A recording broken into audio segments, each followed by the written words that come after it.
Okay, the question is, what are you birthing as a church planting team, or what do you try to bring forth?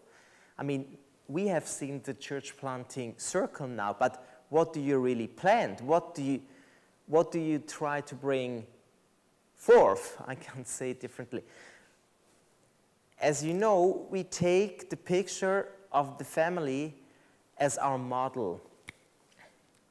So if we speak about congregations or house churches, we say church is a spiritual family. So we also call it, let me call house church or congregation or fellowship, whatever, let me call it family. And in this family, of course, you have parents. These are kind of the leaders of the house church.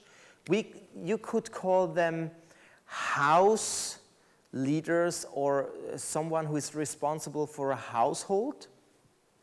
We call them deacons. You can see that name in the Bible too. So the spiritual family has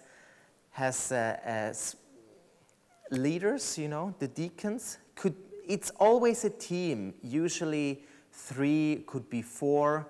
You try to have as many leaders as possible because, of course, you want to multiply to the next family.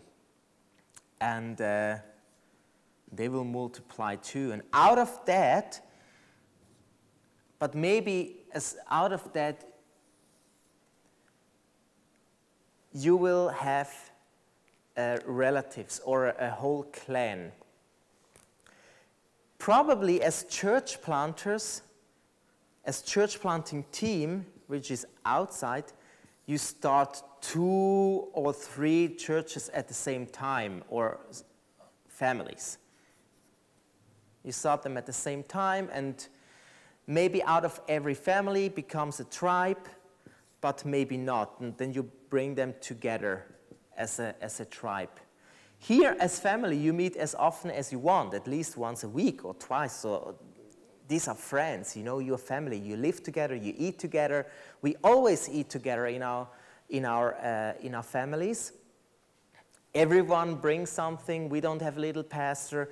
Everyone does the worship. It circles. Everyone has the leading of the evening. Everyone has to cook. We circle with those things, with the responsibilities we have. Everyone is discipled. Everyone has a spiritual father. Everyone should have kids or bring forth kids, and you pray that they bring forth kids. But after a while, you will have a relative. And here in this clan, you meet. It depends, but usually we meet every 5 to 6 weeks. Or once a month, or whatever. But we found out once a month is almost too much. But then you have many relatives together. This becomes a clan, a tribe. And as tribe, you don't meet so often anymore. We meet 4 times a year. And this is quite good, because that's actually the vessel where we as apostle teach. We make sure that the main values, evangelism, diaconia, practical help, discipling, multiplication, fellowship, koinonia, that those values are really alive in all the house churches, in every one. So we teach in the big full day celebrations, we call it, when the whole tribe meets. And of course, we have to organize it. It's a whole day meeting when we all meet together. We eat together. We have worship time. We have testimonies from the different areas, from the different house churches. But that's actually what you want to bring forth as a house, as a church planting team.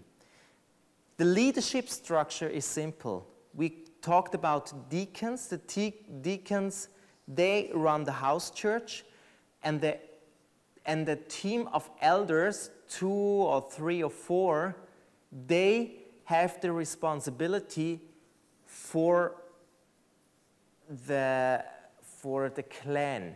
It's not that they are like little pastors or leaders. Their main focus is to watch over the teaching, to watch if there is wrong teaching. They're not like pastors. They all work full-time normally.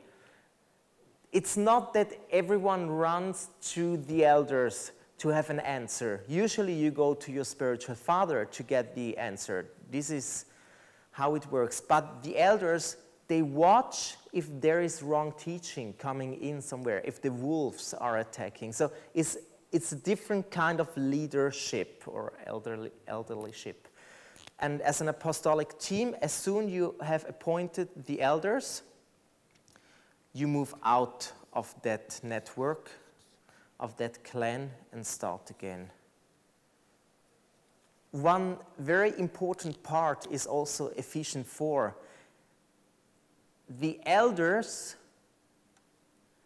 and the deacons are stabilizing the whole thing. This is an office, I think, called in English. Elders and deacons have an office. But Ephesians 4, the fivefold ministry, is a ministry. The ministry is not allowed to lead. So our prophets are not leading. Our evangelists are not leading. The office is leading. The elders are leading. Deacons are leading. But the Ephesians 4 ministries, evangelists, teacher, shepherds, apostles, they rotate in here. They can also go to another network and do their teaching and training, equipping of the individual church and the individual follower of Christ. They do it in here. They circle. They bring dynamic in that whole system. Very important, very important. Yeah. One question was, because I used the word leading, what do I mean? Of course, the deacons lead. They lead like parents. They organize the thing, but they also make sure that everyone is involved and that everyone does the job, that everyone is kind of teaching, leading worship, doing practical stuff. The elders also set up meetings. They set up the meetings for the whole clan, but they're not like pastors who dominate the whole thing. It's more of the lead in the background, but they can step up. If there is wrong teaching or fights or whatever, they can really step up and take leadership, strong leadership, direct spoken leadership. So but it's not them doing the whole job of teaching, answering questions, heal the sick, baptizing. Baptism is in the house church congregation. Money is organized in here. Weddings are in here, of course, with help of the others.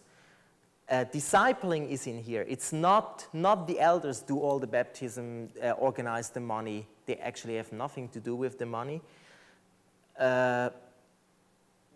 Or discipling the people. Of course they disciple, but it's organized in here. But they just make sure that everyone is discipled and everything works right here.